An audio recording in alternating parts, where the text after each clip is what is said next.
Ibu, kenapa kamu tega dengan anakku?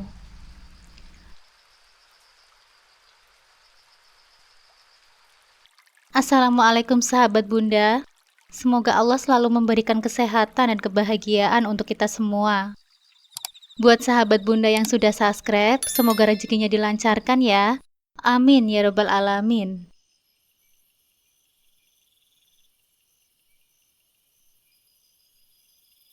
Aku Alisa, anak bungsu dari 3 bersaudara. Dulu, rumah ini penuh dengan canda tawa. Suara riuh kami saat bermain bersama di ruang tamu. Obrolan hangat di meja makan, dan pelukan hangat dari ibu yang selalu menenangkan. Tapi sekarang, suasana itu terasa begitu asing. Sejak kakakku yang pertama, Bang Hendra, yang seorang TNI mendapatkan tugas di luar pulau, membuat segalanya mulai berubah. Bang Hendra adalah kebanggaan keluarga. Meski ia jauh, ibu sering membicarakannya dengan penuh kebanggaan. Di sudut hati kecilku, aku juga merindukan sosok Bang Hendra yang dulu menjadi panutanku. Namun jarak dan waktu telah merenggangkan hubungan kami. Sementara itu, Mbak Dewi, kakak keduaku, tampaknya menjalani kehidupan yang sempurna. Suaminya seorang dokter ternama, memberikan segalanya untuknya. Rumah mewah, mobil bagus, dan kehidupan tanpa kekurangan. Rumah mereka hanya beberapa kilometer dari rumah orang tua kami. Jadi, Mbak Dewi sering berkunjung. Setiap kali ia datang, ibu akan menyambutnya dengan hangat. Apalagi ketika cucunya, Farel, ikut serta. Anak Mbak Dewi yang kini berusia 6 tahun, seumuran dengan Nizar, anakku. Setiap kali Farel datang, rumah ini kembali dipenuhi suara tawa dan kegembiraan. Tapi itu bukan untukku atau Nizar. Aku di sisi lain merasakan kehidupan yang berbeda. Meski sudah menikah, aku masih tinggal di rumah orang tuaku bersama suamiku, Mas Rahman. Sebenarnya, aku bersyukur masih bisa tinggal di sini, karena ayahku selalu menyambut kami dengan tangan terbuka. Jaga ayah di sini ya, Sa, katanya suatu hari. Saat aku merasa tertekan oleh semua situasi yang terjadi, ayah selalu tenang, penuh pengertian, dan tak pernah mempermasalahkan situasi kami. Bagi ayah, kehadiran kami adalah hal yang baik, terlebih setelah kesehatannya mulai menurun. Namun ibu adalah cerita lain. Mas Rahman suamiku bekerja keras setiap hari sebagai penjual nasi goreng keliling. Dia bukan pria yang malas atau tidak bertanggung jawab, tetapi pekerjaannya sering menjadi bahan cibiran ibuku. Setiap kali ibu melihat Mas Rahman pulang dengan gerobaknya, ekspresi wajahnya berubah dingin. Aku tahu, di dalam hatinya, ibu membandingkan suamiku dengan suami Mbak Dewi yang dokter. Bahkan meskipun ibu tidak mengatakannya secara langsung, sindiran halusnya selalu berhasil menorehkan luka di hatiku. Dewi beruntung sekali ya, dapat suami seperti Hanif, ujar ibu suatu malam, sambil mencuci piring di dapur. Aku yang saat itu berdiri di dekatnya, hanya bisa terdiam. Sindiran itu tidak perlu dijelaskan lebih jauh. Ibu tidak perlu menyebut nama Mas Rahman untuk membuat aku paham apa yang dimaksud dari kalimatnya. Setiap kali ibu membicarakan suami Mbak Dewi, ada nada bangga yang begitu jelas. Dia itu dokter hebat, sukses, seolah-olah itu adalah satu-satunya ukuran kebahagiaan. Suatu kali, aku mencoba untuk membela suamiku. Ibu, Mas Rahman juga bekerja keras. Setiap malam dia keliling menjajakan nasi goreng supaya kami bisa tetap hidup dengan layak, kataku dengan suara lirih. Aku tidak ingin bertengkar, tapi perasaanku sudah terlalu terluka. Ibu menoleh ke arahku, tapi wajahnya sama sekali tidak menunjukkan simpati. Malah, ia tersenyum tipis. Sebuah senyuman yang membuat dadaku semakin sesak. Kamu harusnya bisa lebih dari ini, Sa. Lihat itu Dewi. Dia hidup dengan nyaman. Anaknya juga terurus, suaminya terhormat. Kamu bisa, asal kamu memilih jalan yang benar, ucapnya. Aku tidak bisa menahan air mataku lagi. Bagi ibu, jalan yang benar adalah menikah dengan pria kaya, sukses dan terhormat. Tapi aku mencintai Mas Rahman, bukan karena status atau pekerjaannya. Aku mencintainya karena kebaikan hatinya, perjuangannya, dan dedikasinya terhadap keluarga kami. Ibu tidak pernah melihat semua itu. Ia hanya melihat perbandingan antara Mas Rahman dan Mas Hanif, suami Mbak Dewi. Setiap kali Mbak Dewi datang berkunjung, ibu tak henti-hentinya berbicara tentang kesuksesan suaminya. Bagaimana Hanif baru saja membuka klinik baru, bagaimana mereka berlibur ke luar negeri, atau bagaimana Hanif selalu memberikan yang terbaik untuk keluarga mereka. Semakin banyak ibu bercerita, semakin aku merasa tidak berharga di rumah ini. Tak hanya aku yang merasakan perbedaan ini, Nizar anakku juga mulai merasakannya. Nizar seumuran dengan Farel anak Mbak Dewi, tapi perlakuan ibu kepada mereka sangat berbeda. Setiap kali Farel datang, ibu akan menyambutnya dengan pelukan hangat dan ciuman di pipinya. "Cucu kesayangan nenek," begitu kata ibu sambil tersenyum. Tapi Nizar mendekat, ibu hanya menatapnya dengan datar, tanpa sedikit pun kehangatan yang sama. Aku bisa melihat kekecewaan di mata Nizar, meski dia terlalu kecil untuk mengungkapkannya dengan kata-kata. Hingga saat ini, aku masih ingat betul kejadian waktu Nizar berumur 4 tahun. Saat itu, kami sedang berkumpul di ruang tamu. Mbak Dewi datang bersama Farel. Dan seperti biasa, ibu langsung menggendong Farel dengan penuh kasih sayang. Nizar yang waktu itu berdiri di sebelahku, menatap dengan mata yang polos. Aku tahu, dia ingin diperlakukan sama. Dia ingin digendong, dipeluk, dan dicium seperti ibu melakukannya kepada Farel. Tapi ibu tidak pernah melakukannya. "Nizar, ayo sini nak, main sama mama aja," ucapku, mencoba menyelamatkan situasi, tapi hati kecilku terluka. Bagaimana bisa ibu begitu berbeda memperlakukan cucu-cucunya? Kadang aku bertanya-tanya, apakah ibu begitu kecewa dengan pilihanku menikah dengan Mas Rahman, sehingga ia melampiaskannya juga kepada Nizar? Apa salah anakku? Setiap malam, aku memeluk Nizar dengan erat, memastikan bahwa meski neneknya tidak menyayanginya, aku akan selalu ada untuknya. Aku sering menangis dalam keheningan malam, berharap suatu hari nanti, ibu bisa melihat Nizar dengan mata yang berbeda, seperti bagaimana ia melihat Farel. Namun setiap kali hari berganti, sindiran ibu terus datang.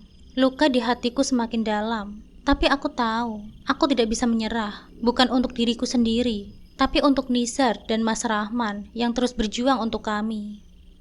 Setiap hari, sekitar pukul 5 sore, Mas Rahman mulai mempersiapkan gerobaknya. Ia membersihkan wajan besar, memeriksa bumbu-bumbu, dan memastikan semuanya siap sebelum keluar berkeliling menjajakan nasi goreng. Gerobak sederhana itu sudah menjadi sahabat setianya selama beberapa tahun terakhir.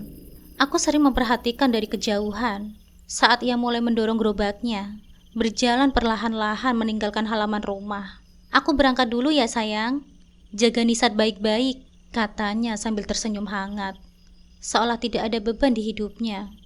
Aku selalu membalas senyuman itu, meskipun dalam hatiku ada banyak kekhawatiran.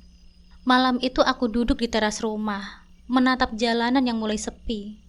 Angin malam yang sejuk menyapu wajahku, tapi hatiku tetap panas, diliputi kecemasan yang selalu datang setiap kali Mas Rahmat pergi bekerja. Aku tahu betapa berat pekerjaan suamiku, berjualan keliling dari kampung ke kampung, tanpa pernah tahu apakah dagangannya akan laris atau tidak. Tapi lebih dari itu, aku tahu ada beban lain yang selalu ia pikul. Perasaan tidak dihargai, terutama oleh ibuku. Ibu seperti biasanya duduk di ruang tamu menonton televisi sambil mengeluh soal banyak hal. Aku tahu cepat atau lambat ia akan mulai lagi dengan sindiran-sindiran pedasnya. "Hidupmu kok kasihan banget ya, Sa? Kalau saja kamu menikah dengan pria yang punya pekerjaan tetap, hidupmu pasti lebih enak. Lihat itu Dewi, suaminya seorang dokter, punya rumah sendiri. Lah kamu masih tinggal di sini. Suamimu cuma penjual nasi goreng." Suara ibu terdengar dari dalam, penuh dengan sindiran yang menyakitkan. Aku hanya bisa diam, menelan kata-katanya seperti racun yang perlahan menyebar di tubuhku. Setiap kali ibu berbicara seperti itu, hatiku terasa seperti dihancurkan. Bukan hanya karena sindiran itu menyakiti hatiku, tapi juga karena aku tahu betapa kerasnya Mas Rahman bekerja demi kami. Pernah suatu malam, Mas Rahman pulang dengan wajah yang letih. Aku yang menunggunya di teras segera berdiri menyambutnya. berharap setidaknya malam ini dagangannya laris. "Bagaimana jualannya, Mas?" tanya aku dengan pelan, sambil membantunya memasuki gerobak ke halaman. Mas Rahman tersenyum tipis, senyum yang tak bisa menyembunyikan rasa lelah di matanya. "Alhamdulillah, cukup buat hari ini. Tapi ya beginilah, masih ada sisa beberapa bungkus," jawabnya. Suaranya tetap tenang meskipun aku tahu ada kekecewaan di balik kata-katanya. Malam itu, seperti biasa, kami makan malam dengan nasi goreng yang tidak terjual. Mas Rahman selalu mengatakan bahwa ini adalah bagian dari perjuangannya, dan bahwa tidak semua hari bisa berjalan sesuai harapan. Aku menghargai usahanya, tapi di balik senyumannya, aku tahu ada sesuatu yang terus menggerogoti rasa percaya dirinya. Sindiran ibu, perbandingan yang terus-menerus, dan kehidupan yang nampaknya jauh dari kemapanan. "Sayang, aku janji akan berusaha lebih keras lagi," kata Mas Rahman suatu malam saat kami berbaring di kamar. "Aku tahu, ibu kamu sering menyindirku, tapi aku tidak akan menyerah. Suatu hari nanti, aku akan membuktikan bahwa aku bisa membahagiakan kamu dan Nizar." Aku menatap wajahnya yang letih, tapi penuh dengan keyakinan. Mas Rahman adalah laki-laki yang lembut dan bertanggung jawab.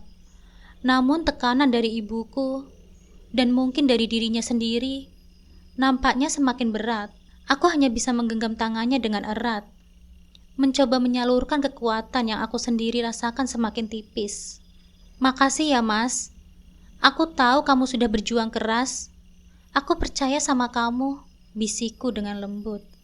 Namun meski aku mencoba menguatkan diri, malam-malam panjang di rumah orang tuaku semakin penuh dengan perasaan yang membingungkan. Ibu yang tak pernah berhenti mengkritik membuatku merasa semakin kecil dan tidak berharga. Setiap kali Mbak Dewi datang berkunjung dengan keluarganya, aku merasa menjadi bayangan yang tak terlihat di rumahku sendiri. Suamiku yang berjuang dengan gerobak nasi gorengnya terasa semakin jauh dari gambaran menantu ideal di mata ibuku. Tapi di balik semua rasa sakit itu, ada harapan yang aku simpan dalam-dalam. Harapan bahwa suatu hari nanti, Mas Rahman akan menemukan jalannya. Aku yakin, meskipun kami saat ini berada di bawah bayang-bayang kesuksesan orang lain, tapi suatu hari nanti, kisah hidup kami akan berubah. Dan di saat itu tiba, aku ingin melihat senyum di wajah suamiku. Senyum yang bukan lagi dipenuhi kesedihan yang tersembunyi, tapi kebanggaan atas pencapaian yang selama ini ia impikan. Namun hingga hari itu tiba, aku tahu bahwa aku harus bersabar. Bersabar menghadapi sindiran ibu, dan bersabar menanti keajaiban kecil yang mungkin sedang dirajut oleh nasib untuk kami. Hari itu seperti malam-malam biasa, Mas Rahman keluar dari rumah, mendorong gerobaknya sambil melambaikan tangan ke arahku. Aku tersenyum meskipun hatiku masih terasa berat. Kecemasan selalu meliputiku setiap kali ia pergi, khawatir apakah malam itu jualannya akan laku atau tidak. Sekitar pukul 9 malam, saat aku sedang membersihkan dapur, suara sirine ambulan terdengar sayup-sayup dari kejauhan. Aku tak terlalu memperhatikan hingga telepon rumah berbunyi.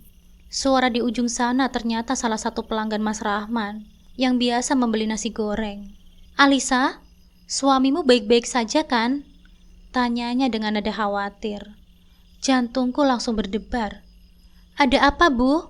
tanyaku cepat. "Katanya ada kecelakaan di dekat tempat Rahman biasa berjualan. Saya dengar ada yang luka parah," jawabnya. Membuat tanganku langsung gemetar. Aku segera menelpon Mas Rahman, tapi teleponnya tidak aktif. Panik mulai menggerogoti pikiranku. Aku terus berdoa dalam hati agar suamiku baik-baik saja. Tak lama kemudian, pintu rumah terbuka, dan aku mendapati Mas Rahman masuk dengan wajah yang sedikit tegang. "Mas, kamu gak apa-apa kan?" tanyaku dengan cemas, memeriksa seluruh tubuhnya. "Alhamdulillah, aku baik-baik saja," jawabnya. "Tapi tadi ada kecelakaan. Seorang pria dengan mobil mewah menabrak pohon di ujung jalan. Aku bantu membawanya ke rumah sakit. Keadaannya lumayan parah." Aku menghela nafas panjang, meskipun perasaan cemas masih melingkupiku. "Kamu benar-benar gak apa-apa kan, Mas?" "Tenang, aku baik-baik saja. Yang penting, pria itu sekarang sudah di rumah sakit," dan sedang dalam perawatan, jawabnya dengan senyum. Tapi aku bisa melihat kelelahan di matanya. Aku merasa bangga pada suamiku. Di tengah kesulitan hidup kami, ia masih memiliki hati yang penuh empati dan kebaikan. Beberapa hari kemudian, hidup kami kembali seperti biasa. Hingga suatu hari kami mendapat tamu yang tak terduga.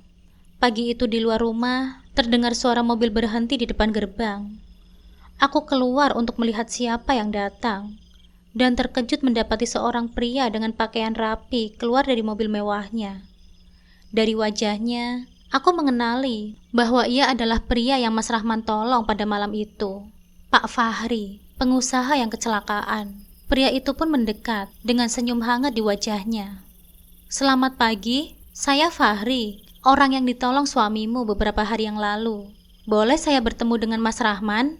Aku pun mengangguk, masih merasa sedikit gugup. "Tentu saja, Pak. Silahkan masuk," ajakku, mempersilahkan ke dalam rumah. Mas Rahman, yang sedang duduk di ruang tamu, langsung berdiri ketika melihat Pak Fahri. "Pak Fahri, apa kabar, Pak? Bagaimana kondisi Bapak sekarang?" tanya Mas Rahman penuh perhatian. Pak Fahri tersenyum. "Alhamdulillah, saya sudah jauh lebih baik. Saya sangat berterima kasih atas pertolonganmu pada waktu itu. Kalau bukan karena kamu, entah bagaimana nasib saya," katanya dengan tulus. Mas Rahman hanya tersenyum kecil. "Itu sudah menjadi kewajiban saya, Pak. Siapapun pasti akan melakukan hal yang sama." Namun Pak Fahri tampak berpikir sejenak sebelum melanjutkan. "Sebenarnya, saya datang ke sini bukan hanya untuk mengucapkan terima kasih saja. Saya ingin memberikan tawaran pekerjaan untukmu." Mas Rahman terlihat bingung. "Pekerjaan apa, Pak? Saya dengar kamu pernah bekerja di bidang keuangan sebagai kepala divisi. Itu benar?" tanya Pak Fahri sambil memperhatikan Mas Rahman dengan saksama. Mas Rahman mengangguk pelan. "Iya, Pak. Dulu saya memang bekerja di bagian keuangan sebelum memutuskan berjualan nasi goreng." Pak Fahri tersenyum tipis. "Saya sudah mencari seseorang yang bisa mengelola keuangan di perusahaan saya. Dan setelah mendengar tentang latar belakangmu, saya yakin kamu bisa melakukan pekerjaan itu. Bagaimana? Apakah kamu tertarik untuk bekerja dengan saya?" Mas Rahman terdiam, tertegun mendengar tawaran itu. Seolah-olah semua beban yang selama ini ia pikul perlahan terangkat. Aku yang duduk di sebelahnya juga merasa tidak percaya dengan apa yang baru saja ku dengar. "Apa maksud Bapak ya?" Mas Rahman bertanya pelan. Suaranya sedikit gemetar. "Saya ingin menawarkan kamu posisi sebagai manajer keuangan di perusahaan saya. Saya butuh seseorang yang bisa saya percaya. Dan kamu sudah membuktikan dirimu sebagai orang yang dapat diandalkan," kata Pak Fahri dengan tegas. Suamiku terdiam sejenak, seolah tak percaya dengan tawaran itu. Setelah beberapa saat, dengan mata yang berkaca-kaca, ia pun berkata, "Pak Fahri, saya sangat berterima kasih. Ini adalah kesempatan yang tidak pernah saya bayangkan." Hanya dalam beberapa minggu, hidup kami berubah drastis. Mas Rahman yang dulu setiap malam berkeliling menjual nasi goreng, kini memakai setelan rapi, berangkat kerja ke kantor Pak Fahri sebagai manajer keuangan. Perlahan-lahan, kondisi ekonomi kami membaik. Pendapatannya meningkat jauh dari sebelumnya. Dan yang paling penting, ia mendapatkan kembali harga dirinya yang selama ini terasa hilang. Aku melihat kebanggaan di matanya setiap kali ia pulang kerja, membawa cerita tentang hari-harinya di kantor. "Sayang, alhamdulillah hari ini aku berhasil menyelesaikan laporan keuangan dengan sangat baik. Pak Fahri bilang, aku bisa jadi kepala divisi lagi suatu hari nanti," katanya penuh semangat. Ibu pun mulai berubah. Sindiran tentang pekerjaan Mas Rahman yang dulu sering keluar dari mulutnya, kini berangsur menghilang. Ibu mulai lebih menghargai suamiku. Dan aku bisa merasakan bahwa ia akhirnya melihat Mas Rahman sebagai menantu yang pantas dihormati. Namun meskipun hidup kami nampak lebih baik di mata orang lain, aku masih menyimpan luka di hatiku. Perlakuan ibu terhadap Nizar, putraku, belum juga berubah. Meski ia mulai menerima Mas Rahman, Nizar masih sering diabaikan. Setiap kali Mbak Dewi datang membawa anaknya, perhatian ibu tetap tertuju sepenuhnya pada cucunya yang lain. Nisar hanya bisa duduk di sudut, menyaksikan neneknya bermain dengan Farel. Sementara aku terus menahan perasaan sedih yang mengganjal. Kebahagiaan dalam hidup kami memang mulai kembali. Tapi di balik itu, masih ada luka-luka kecil yang harus kami sembuhkan bersama. Dan aku tahu, perjalanan kami masih panjang. Malam itu, aku duduk di ruang tamu, menonton Nisar yang sedang bermain dengan mainannya. Mas Rahman duduk di sampingku, dan kulihat raut wajahnya nampak serius. Setelah beberapa saat terdiam, ia menoleh padaku. "Sayang, aku sudah lama berpikir tentang sesuatu," katanya. Suaranya lembut tapi penuh keyakinan. "Apa itu, Mas?" tanya aku sambil menatapnya. "Kita sudah cukup lama tinggal di sini, numpang di rumah orang tuamu. Aku ingin kita punya rumah sendiri, biar kamu bisa lebih tenang dan kita bisa membesarkan Nisar di tempat yang lebih nyaman, tanpa harus merasa tergantung," katanya pelan tapi tegas. Meski kata-katanya penuh perhatian, aku tidak bisa menahan perasaan berat di dadaku. Rumah ini memang penuh kenangan, terutama dengan ayahku. Ayah yang selalu memberikan dukungan dan cinta tanpa syarat, berbeda dengan ibu yang kerap kali menghina dan merendahkan hidupku. Aku merasa dilema, dan di satu sisi, aku ingin mandiri, lepas dari bayang-bayang ibu. Tapi di sisi lain, aku tidak ingin terlalu jauh dari ayah. Aku menarik nafas panjang. "Aku juga ingin kita punya rumah sendiri, Mas. Tapi rasanya berat meninggalkan ayah," gumamku sambil menatap keluar jendela. "Tapi aku juga tahu, mungkin ini saat yang tepat. Aku ingin membuktikan pada ibu bahwa aku bisa mandiri, seperti Mbak Dewi." Mas Rahman tersenyum, lalu menggenggam tanganku dengan erat. "Aku mengerti, Alisa. Kita nggak perlu jauh-jauh pindah. Aku akan cari rumah yang dekat dengan ayah ibu, supaya kamu masih bisa sering mengunjungi mereka." Mendengar itu, aku merasa lega. Setidaknya meskipun kami akan pindah, aku masih bisa merawat ayahku dan sesekali bertemu dengan ibu. Meski hubungan kami belum sepenuhnya pulih, aku hanya berharap dengan keputusan ini kami bisa membangun kehidupan yang lebih baik tanpa terus-menerus dihantui oleh luka masa lalu. Beberapa bulan kemudian, kami akhirnya pindah ke rumah yang baru, yang tak jauh dari rumah orang tuaku. Mas Rahman sengaja memilih rumah yang jaraknya hanya beberapa kilometer dari tempat tinggal orang tuaku, agar aku bisa sering mengunjungi mereka, terutama ayahku. Saat pertama kali melangkah ke rumah baru kami, aku merasa perasaan lega dan harapan baru tumbuh dalam diriku.